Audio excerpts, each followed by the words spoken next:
Hi everyone, Senan this side, and in this video we are going to solve this LeetCode daily problem, which is minimum add to make parentheses valid. So before we get started, I just want you guys to know that the solution link is the solution PDF is provided in the GitHub link given in the description below. So be sure to check that out, and it also has my solution. So yeah, let's get started. So the question is minimum add to make parentheses valid. So a parenthesis is valid if and only if it is the empty string, or it can be written as AB, where A is concatenated with B, where A and B are valid strings, or it can be written as A with parenthesis where A is a valid string. You are given a parenthesis string S. In one move, you can insert a parenthesis at any position of the string.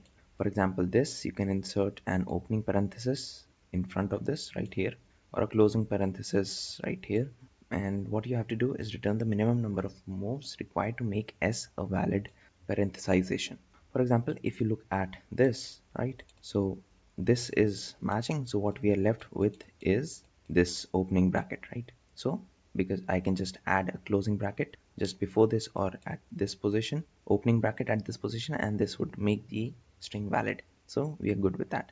In this case, I can add 3 closing brackets just after this opening bracket, and I would to go. So therefore the output is 3. Now the constraints are the length of the string is at most 1000, and SI string has either opening or this closing parenthesis. Now how do we solve this? So basically we have to find the brackets which are not matched, right? So if they are matched, like in this case this string is matched, so we are not even taking that into our consideration.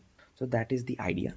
So what I'll do is I'll initialize this stack, and for all the characters in the string, what I'll do is I'll check if stack is not empty, and if stack, the top of the stack is an opening bracket and my current character is a closing bracket, what I do is I match these two together and pop the top element, this one. So basically I'm eliminating these two brackets from consideration. So I just pop the topmost element. Otherwise, if that is not the case, I just push that into the stack. And in the end, what would happen is all the brackets or the parentheses which are not matched would be left in the stack, and that many parentheses or that many opening or closing brackets you have to add to make the string valid. So that is why I return the stack dot size. Now if you discuss the time and space complexity, the time complexity is big O of n, so at least you have to see the string, right, to determine if the string is valid or not. So that's the best possible time complexity, but we are requiring a big O of n extra space for the stack, so that is a problem. So can we improve that? And the answer to that is yes. What we are basically trying to do is doing a matching operation, right? If we are able to match any string, if not, then I don't do anything, but if I'm matching, I need to eliminate that from. So that is the idea. And in this solution, I don't exactly use the location of opening and closing every opening and every closing bracket, so that location is not exactly that important, although it is. But so the next idea is to improve the space complexity. So what I do is I do the same thing that is in this second part with the stack one, but I'm just using to open and close, which represents the number of opening and closing brackets that I have which are unmatched. That is the idea. These are opening and closing brackets, the count of opening and closing brackets which are not matched. So what I do is I iterate through the string and I say if stack, if this is an opening bracket, I just say that I have a one unmatched opening bracket. But if that is not the case, like it's a closing bracket, so if I already have an opening bracket, I can match that closing bracket with this opening bracket, right? So that is why I do opening bracket minus minus, I decrease, I match that pair, and I remove that from my consideration.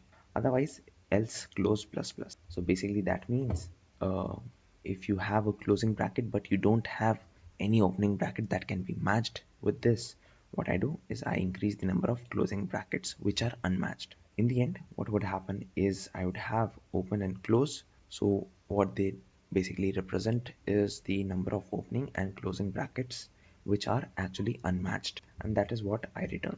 So I do the same thing as in the stack, but I just use two variables, right? Because I know the stack can only have two elements, either the opening bracket or the closing bracket. So in this case, the time complexity is big of n, but the space complexity is constant space.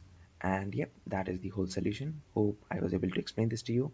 Be sure to check the solution link in the description below so that you don't have to check this problem again and again. So yeah, thanks for watching, and I'll see you in the next one.